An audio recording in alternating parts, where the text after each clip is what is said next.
اللہ سے شدت سے دعا کر رہے ہو نا، لیکن ابھی تک قبول نہیں ہوئی تو اداس مت ہو۔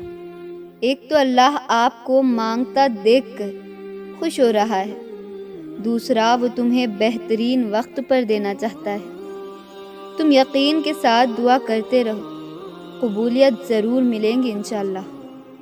ہمت نہ ہارو، دعا کرو، کیونکہ تڑپ سے مانگی گئی ہر دعا قبول ہوتی ہے۔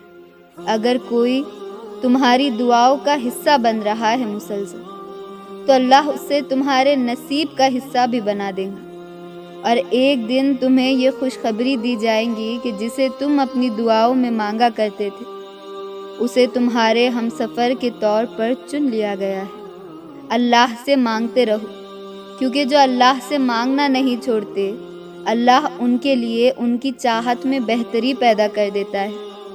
پھر چیز ہو یا لوگ، سب مل جاتا ہے۔ دعائیں تقدیر بدل دیتی ہے، مگر کچھ دعائیں وقت بھی لیتی ہے۔ اللہ نے تمہیں نوازنے کے لیے وقت مقرر کیا ہے۔ بار بار دل ایک ہی بات پر آ کر رک رہا ہے، بے چینی ہے، بے بس محسوس کر رہے ہو۔ اللہ آپ کے ہر حال سے واقف ہے۔ اپنے بندے کو تڑپتا ہوا کیسے چھوڑ سکتا ہے بھلا، جو اتنے معجزات کرتا ہے؟ تو کہ اللہ کے لیے یہ ناممکن سی چیز ہے؟ بالکل بھی نہیں، کبھی بھی نہیں۔ بس اپنے اللہ پاک پر بھروسہ رکھیں، منزلیں خود ملیں گی تمہیں۔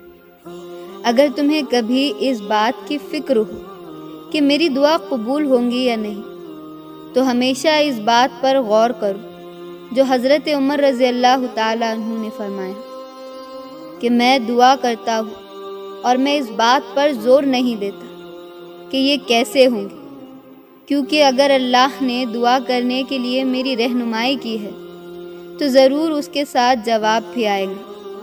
اللہ نے وعدہ کیا ہے تو ایک وقت پر سب ٹھیک ہو ہی جائیں گا، اور یہ اللہ کا حکم ہے، اور اللہ اس یقین کے ساتھ صبر پر بھی خوش ہوتا ہے۔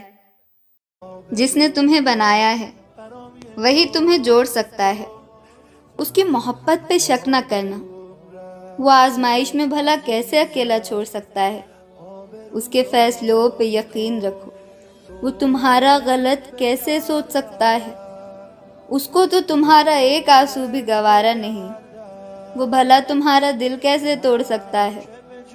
محبت تو اس کی صفت ہے، وہ محبت والوں کو اکیلا کیسے چھوڑ سکتا ہے؟ اس کو تو پسند ہے تمہارا مانگنا، وہ بھلا دعائیں کیسے خالی موڑ سکتا ہے؟ جس کے لیے اللہ تعالیٰ نے اس سے بات چیت کر کے انس پیدا کرنے اور اس کی تکلیفوں اور شکایتوں کو سننے کا ارادہ کیا ہے، اس لیے کہ وہ اللہ کے سب سے قریبی بندوں میں سے ہے۔ لہذا قابل مبارکباد ہے وہ لوگ جن کو اللہ رب العزت کی جانب سے اس کے سامنے بیٹھنے، اس کو باتیں سنانے اور اس سے مناجات کرنے کی لذت حاصل کرنے کا دعوت نامہ ملا ہے۔ ابن الجوازی رحمۃ اللہ علیہ فرماتے ہیں کہ جب آپ اندھیرے میں اللہ رب العزت کے سامنے بیٹھے تو بچوں کی عادت اپنائیے۔ بچہ جب کوئی چیز مانگتا ہے اور اسے نہیں دی جاتی تو وہ رونے لگتا ہے، حتیٰ کہ اسے وہ چیز مل جائے۔ آپ بھی ایسے بچے بن جائیے اور اپنی ضروریات کا سوال کیجیے۔ جانتے ہو معجزے کب ہوتے ہیں؟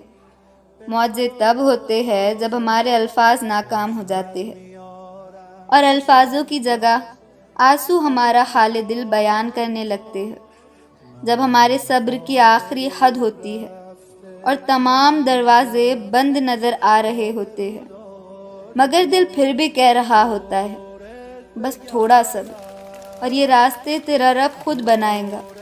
ایک دن یہ دروازے جو تجھے بند نظر آ رہے ہیں، ایک دن تیرا رب ایک نہیں 100 دروازے کھول دے گا۔ لوگوں کو کہتے سنا ہے کہ ہمارا پریشان ہو جانا اس لیے ہوتا ہے کہ ہمارا ایمان کمزور ہے، ہم اداس اس لیے ہوتے ہیں کیونکہ ہمارا اللہ پر توکل نہیں ہے۔ ایسا نہیں ہوتا۔